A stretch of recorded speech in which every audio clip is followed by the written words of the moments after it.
points, I would think anyway. I mean, there's at least 1 day a week, but it's not as one-to-one as you would think. Okay. How long do we have you, by the way? Because don't you have a show tonight? We do, but it is at 9 p.m. Eastern Standard Time, 6 p.m. Pacific. See, there you go. Nicely done. Uh, the Apertura, for lack of a better word, is wrapping up in USL Super League. So, what has been going on there from all of the observations?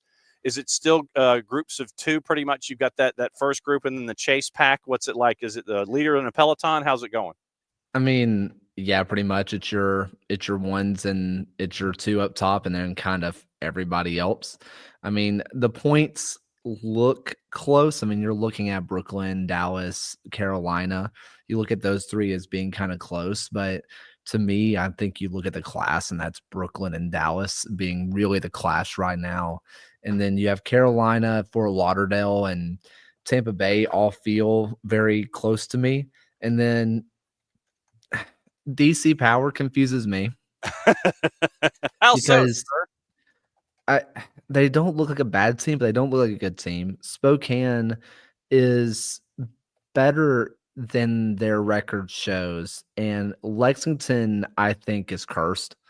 I just outright think Lexington has just built their stadium on an ancient Indian horse burial ground, and that's why their men's and women's teams are the way that they are. So it's basically the Kentucky equivalent to Talladega, is what you're saying? Yeah, basically. Because for those that do not know that legend, there is there is a legitimate story going around in that particular part of Alabama that the reason that the big one always happens is because when the Native Americans Mosaniga? sure. Mosanoga, the Okay. Mosanoga natives, Yeah. yes. So the Native Americans that were on that land were kicked off the land as a part of Trail of Tears, and as they were kicked off the land, they cursed it. And so that is why there's always the big one at Talladega, is because it was built on ancient Native American land that was Yeah, cursed. but now it's just horses that couldn't win races, and they just built I don't know. The Lexington always looks really good, and then just finds some bizarre, depressing way to concede, and then it just never gets back to it. They're just a sad watch because they're not bad. They're just cursed. Comeback Player of the Year, interesting sponsor, Tiger Bomb, by the way, finalist for Comeback Course. Player of the Year. That is spot on marketing right there, brother. Leo Fernandez, Zach Arivo, Aiden Quinn, Zach Zandy. If you were voting, or if you have voted and wish to divulge your vote, how would you vote in this category, sir? It's kind of hard because in terms of what they mean to their team and just who they were and just seeing them come back, I think Leo Fernandez is a clearer answer. I think that Zach Harivo is the right answer because when he came back, he was just different gravy. I mean, he was arguably the best player on Rhode Island, and he was what kind of propelled them to go forward. I think the right answer is Zach Harivo, but I would listen to Leo Fernandez conversations. Okay. There are a couple of things in the state of Alabama that I wish to discuss with you. I think did we discuss Ronaldo Damas last time being picked up by Legion? We did not. We did not. At that point, it was announced, I think, the next day. Okay. So Ronaldo Damas added by Birmingham Legion. That's a pretty decent step when it comes to putting the ball in the back of the net for 2025. Yeah, I mean, you're looking at a guy who scored 48 goals over the last 3 years, and I don't think that includes his playoff goals.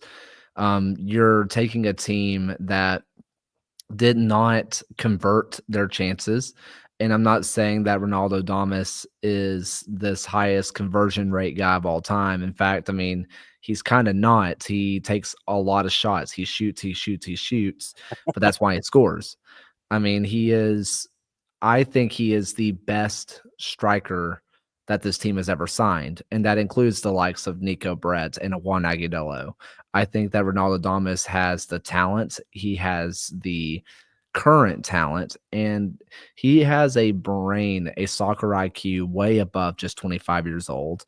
I think that he is a piece that was really needed. Now, in order to unlock a guy like that, I think that you're going to need to bring in a 10. I think you're going to need to bring back a Rita Zaire or someone else like that, bring back a Bruno Lapa or someone of that mold. And you're going to need to allow Tyler Pasher and Dawson McCartney, Preston Tapper, Ortega Preston, guys like that to play off of him, because what Ronaldo Damas does really well is he drops in deep, he receives the ball, he plays the ball to somebody else, and as soon as he plays that 1-2, he is gone to the races. Someone needs to play that second ball because he will shoot. He'll do it. He has no qualms. He's not going to try to get closer. He will just do it. So I think that this is the kind of striker that Tommy Stone's been looking for, and it's just an A++ signing. All right, so since we're talking Legion, let's talk Legion. 13 players only invited back to play in the Reindeer game so far for 25. Signing both Enzo and Tyler Pasher to new contracts, exercising options on Van Okel, Corcoran, and McCartney. Additionally, Spangenberg, defenders Ramis Hamuda, Fanuel Kavita, Moses Mensah, AJ Patterson, Kobe Hernandez Foster, Jake Roof, Preston Taborataka, also set to return. So let's take it in that group. Jarrett Smith had mentioned that when Enzo was being brought back, Jarrett's point is that Enzo just hasn't been, he hasn't taught the dark arts to everybody he needs to teach the dark arts and proper fighting technique to yet. That's why he's being brought back. It's so funny because he's not as much of that guy anymore. It's real because what he was when he was at Charlotte is kind of a different dark arts. He works the ref more than he does the other stuff. Like, he is just an expert at working the ref, but he doesn't do the extracurriculars. I think that bringing back Enzo is great. I think he's going to have a job in Birmingham as long as he wants to. Same thing for a Matt Van Okel. I think that those are going to be guys that, as long as they want to keep playing, they're going to have jobs. Enzo being back is great. I think there's a conversation that he's not a starter anymore, though. Mm-hmm. I think that if you really, depending on how you want to play this game, I think that the weak link here might be Enzo. And that's nothing against him at all. But judging by 2024, his touch was a little heavier. His passes weren't as crisp. His shot wasn't as clean. And that's just how fine the edges can be. That said, Matthew Corcoran, you said they gave him his extension. This is just like when they announced that Junior Flemings was getting his extension, and 3 weeks later he was off to Europe. You have to get paid somehow, and you don't get paid by letting them become free agents. He's not going to be around next year. No way. Departures: Alex Croniali, Mikey Lopez, Prosper Kasim, Debo Nwegbo, Stefano Pino, Derek Dodson, Miguel Perez returned to their parent clubs, and Dodson, by the way, is on the MLS expansion list for his parent club. So no Croniali coming back, at least right now. This is as it stands. No Croniali, no Mikey Lopez, Kasim, Nwegbo, and Stefano Pino. So there's some names there. What value do those names have? I kind of put it together. I put together a video on hammering down a couple of them and one of them was on the departures. And I don't like to go by goals contributed or clearances. I like to go just by minutes, because each position on the field, you have to cover 3,060 minutes in a USL season. And Alex Croniali accounted for 6/8 of those minutes. You look at a guy like a Pino, he covered about 2/3 of those minutes. Same thing for a Prosper Kasim. Demon Wegbo was a little bit less than that. Dodson covered 2/3. I mean, you're missing a lot of minutes there. I think that Alex Croniali and Prosper Kasim are going to be the ones that you miss the most. And Alex Croniali, he is arguably the best defender in Legion history. Him and Fanwell could definitely have that conversation. Prosper scored the first ever goal in Legion history, the first ever goal at home. He scored the first ever goal against the MLS opponent, the first ever goal at a playoff game at home. Any big moment, Prosper Kasim had his left foot on it. That said, people have noticed that his thank you graphic is no longer on the Instagram page. Everybody else's is though, so people are kind of reading them in between the lines. So I'd watch that space a little bit. Okay, there's a lot of player movement, and I'll probably go rapid fire here just to actually tell you what I'll do is we'll play cliffhanger, and it's like the old Price is Right day. So if I mention a transaction, yell stop and talk about it. Let's do it. Okay. Let's do it that way. San Antonio re-signs Mitchell Tainer, Shannon Gomez. Switchbacks return Zach Zandy, Juan Tejada. I mean, I like those. Those are just good signings. Good for them. Oakland Roots re-sign Neviel Hackshaw and Johnny Rodriguez. Johnny Rodriguez is huge for them. Huge for Oakland, especially with everything else that they have going on and what they're building around. Johnny Rodriguez going back is massive. If we're talking re-signings for clubs, he is up there for the most impactful re-signing of any player. Colorado Springs signs Jonas Fjeldberg to a new contract. They also signed Duke Lacroix to a new deal. We mentioned Rhode Island's roster decisions. New Mexico United exercises options on Marco Micheletto as a part of their grouping. The signing of Fernando Delgado by Legion, Mexico Youth International. What sticks out there? Anything? He's already was in Birmingham. I think we mentioned this before. Who didn't play goalkeeper for Birmingham last year? So, like, I mean, he was one of the many. But they paid for him, and I have a feeling, and this seems like very far off, and I know this may sound dumb. He's either going to be GK1 or GK3. I think no matter what, Spangenberg is going to be GK2. It just all depends if Matt Van Oekel takes on the full time like goalkeeping coach job and is the emergency goalkeeper if needed, or if Delgado is just going to be getting first team minutes and training and just letting him learn underneath while he goes off to like international U18, U19 stuff. But I don't know which one it is. Sacramento signs Rodrigo Lopez to a new contract. I think that's big. Alex Dixon re-signs with Monterey Bay. Lexington is a part of their growth. In addition to re-signing Cameron Lancaster and Natez Juve, they re-signed Yannick Yankum as a part of that.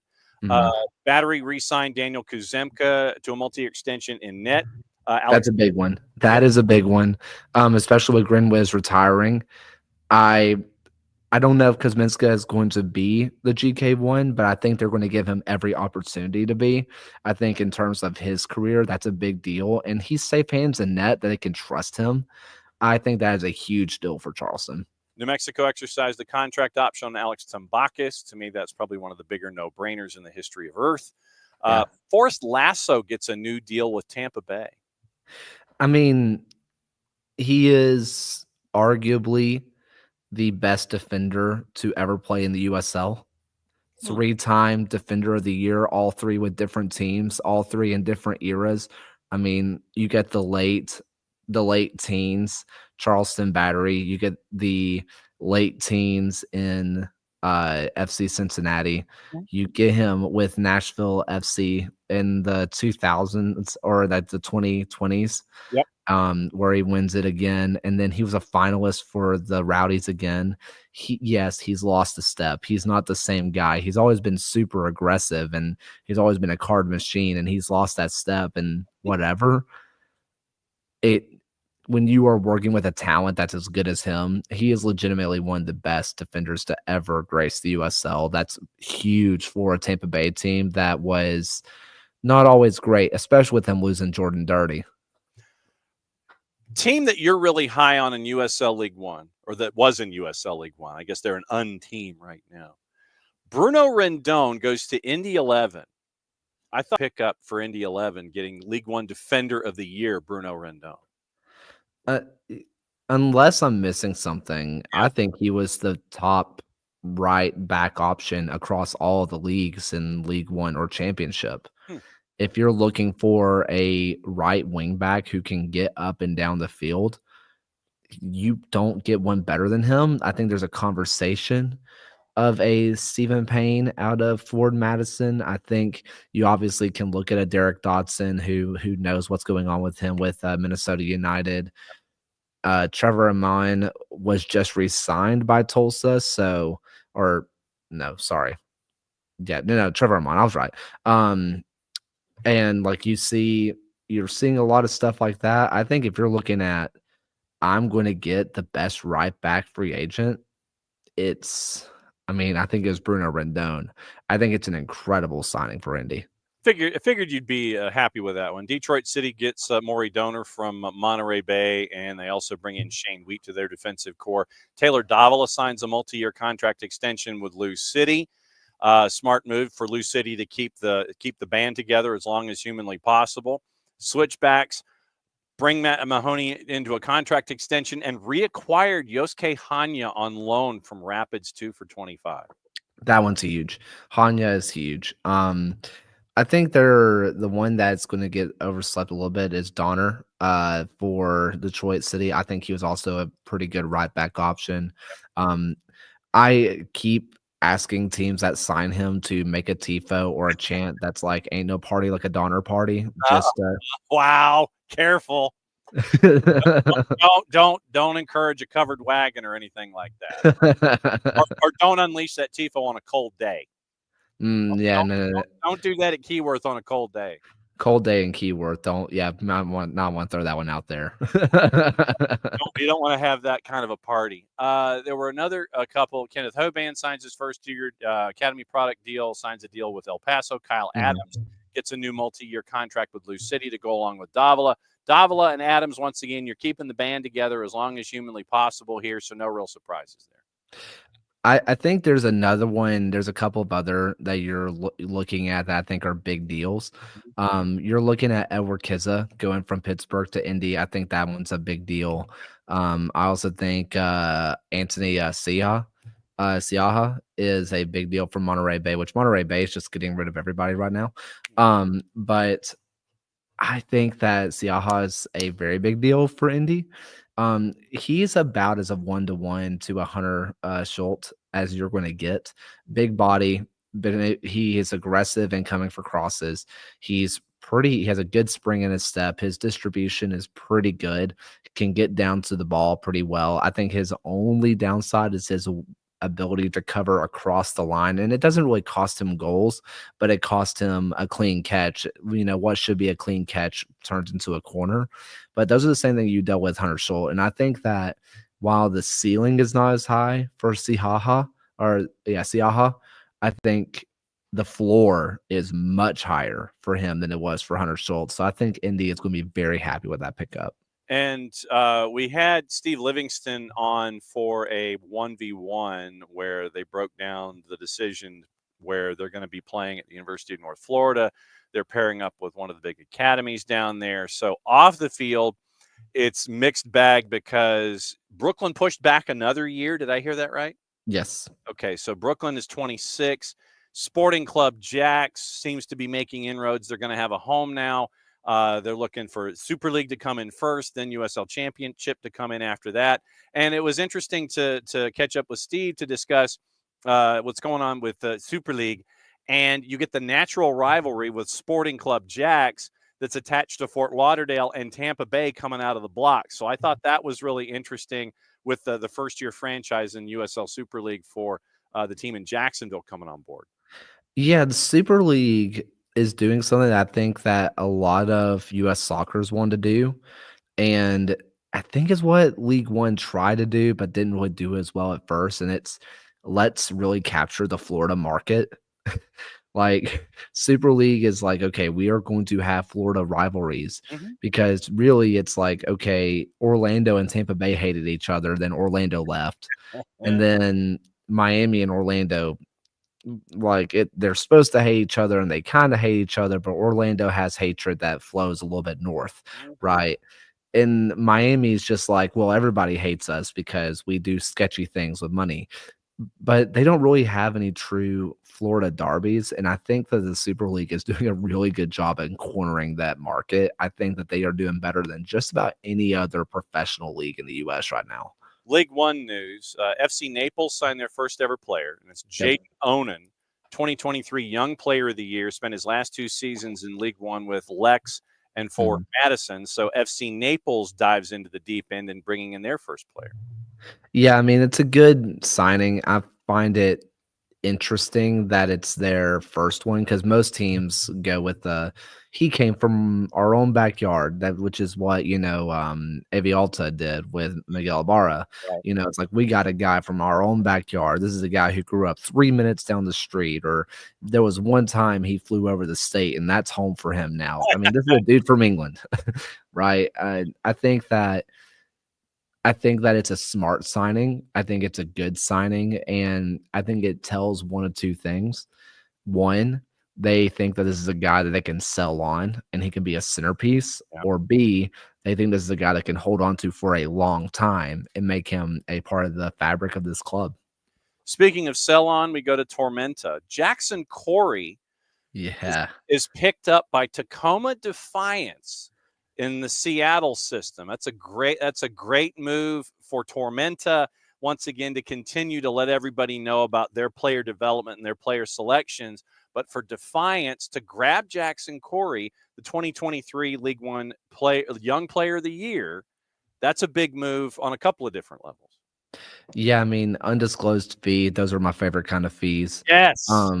I look, this is huge. I think a lot of people assumed it was just a free agent signing. I love this. Um, I was a guy that was banging the drum for him to come to Birmingham. I think a lot of people who were in the championship were banging the drum for him to come to their club. Yes. I think he is just an unbelievable talent that I mean, I think he's someone who can be a superstar for club and country, like for a long time. He's someone who can legitimately make it up the MLS pipeline and be a star in MLS. He's another shining example of what Tormenta does and does so well. I think that this is just another little star on the badge. This is just another check mark of like, see what we do. If you're a young player in the US and you're someone who doesn't have that certainty of going to an MLS club or being a starter at a championship club, I don't know why you would go anywhere else besides Tormenta at this point, because not only are they going to let you play, they'll sell you. Mm-hmm. They'll give you your opportunity. They're not going to hold on, right? And I think that it's really, really cool, and it's great for Tormenta and great for Corey. Greenville announced their initial round of transactions. Evan Lee, Sebastian Velasquez, and Leo Castro will return, having been under contract. They're under contract for 25. One of the big names, though, Liam McKinnon's contract expired. So, have you heard anything about McKinnon's future, where it could be? Is he coming back? Because that's a big miss for Triumph. I do know where he's going, and it's not back to Greenville, but boy, is it a good fit. Okay. Boy, is it a good fit. I think that if you are someone who has been following the leagues around for a while, whether it be MLS, USL Championship, League One, etc., you are going to love where Liam McKinnon ends up, and I'm excited to see it. Okay, so when will we know, sir? Usually if I find out, it usually gets announced within a week of me finding out, so I would say look for it within the next few days. Okay.